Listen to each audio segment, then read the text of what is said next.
As a 3D designer, this changes everything because for the first time, I'm not just designing around 3D printing, but I'm also designing around light.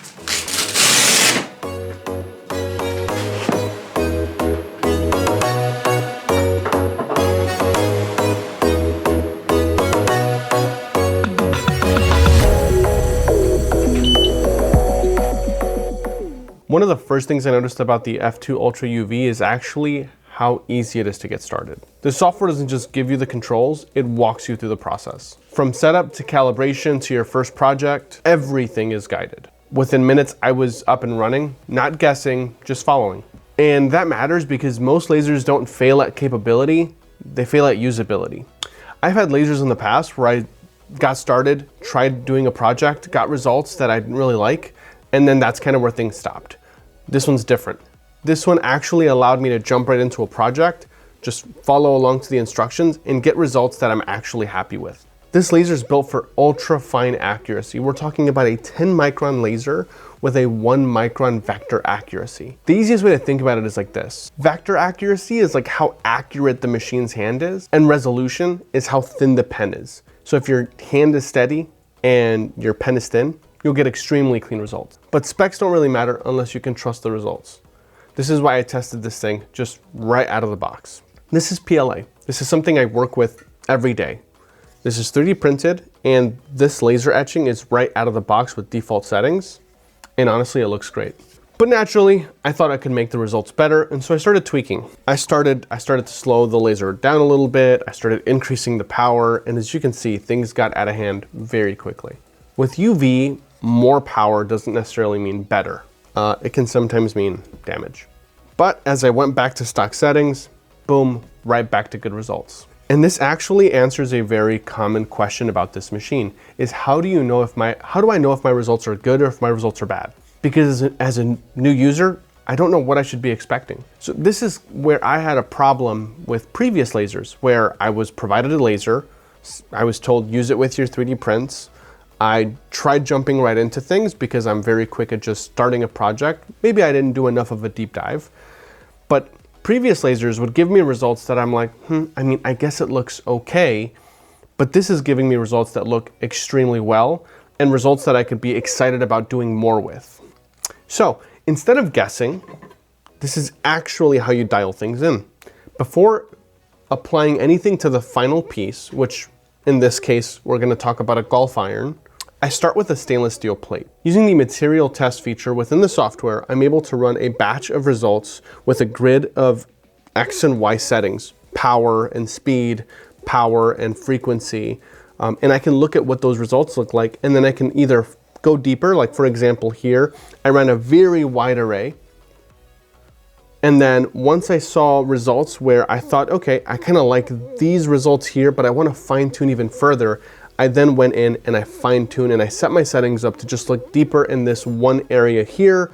So I reduced the amount of settings that I'm actually looking at and tightened up the grid. So now, as you can see here, the results that I like best from this grid here that I'm going to use for this golf iron, I'm looking at 48% power and 20 millimeters per second. Now, here's the important thing. You don't want to just pick the darkest result. You want to look at how is the finish of the actual edges? How crisp is it? Is it defined? Is there smokiness? Is there burnt edges? Am I getting a softness around the edges because I'm burning either too hard or too soft, right? You want to look for a good middle balance between a dark engraving, and maybe you don't want a dark engraving. Maybe you want something just a little bit lighter. But if you are looking for a nice dark finish, look for the dark engraving pattern that is giving you not only dark results, but also giving you nice crisp edges. Now, metal engraving is powerful, but this is where things start to get interesting. We're talking about crystal engraving. Instead of burning the surface like a traditional laser, this is creating microfractures inside of the crystal. And this is where that resolution really matters, because every tiny point you place becomes a part of this image. Now, for this, I designed something specifically for this crystal, where I have a Porsche outline draped in a satin cloth, and then I have the word Porsche all down the inside. I used two different laser settings for the text and for the car. I wanted to give the car just a subtle, like a ghosty feeling, where I have very sparse lines, but then the text is more bold and prominent. Now this little stand here is a 3D printed stand with transparent PLA, and I made a nice little housing for it, and the whole thing is lit up off of an LED puck. One thing I learned very quickly is you don't design this like a normal engraving. You want to think layers, not shading. And for me as a designer, this opens up a whole new lane of creativity. These aren't just prints anymore, these are display pieces. Now let's put it this way, for beginners, this is perfect because it removes all of the guesswork. And for advanced users, it still gives you full control everywhere that you want it. So what this really does for me as a beginner user in laser is it shifts my attention from troubleshooting and tweaking to being able to spend all of my time on the creative side designing and simply pushing a button to manufacture. And this video is really just scratching the surface. I'm only showing you guys what I was able to do with paper. This is a custom etched notebook, PLA, stainless steel, wood, crystal, but I'm also looking at things like engraving, leather keychains, and I'm also looking at doing a custom engraved trophy on this crystal piece here. I bought this off of AliExpress, so I hope it's the right K9 material that I'm supposed to use to do the floating etching, but I guess we're gonna find out. And even if it's the wrong, I'm sure I could still get the surface to be engraved with this laser anyway. So stick around for the next video on that. Super excited to put that together for you guys. One last thing I'm gonna do is I'm gonna put some important specs right here. Why? Some of these specs I didn't touch on myself, but I think that some people may have questions about. Maybe the power, maybe the wavelength, all of those things are gonna be listed right here. I'm also going to list the price for this in the description at the time of this video. The MSRP that I'm seeing currently for this is $4,599 US, but there is a deal going on right now where you can save 350 bucks on this laser today.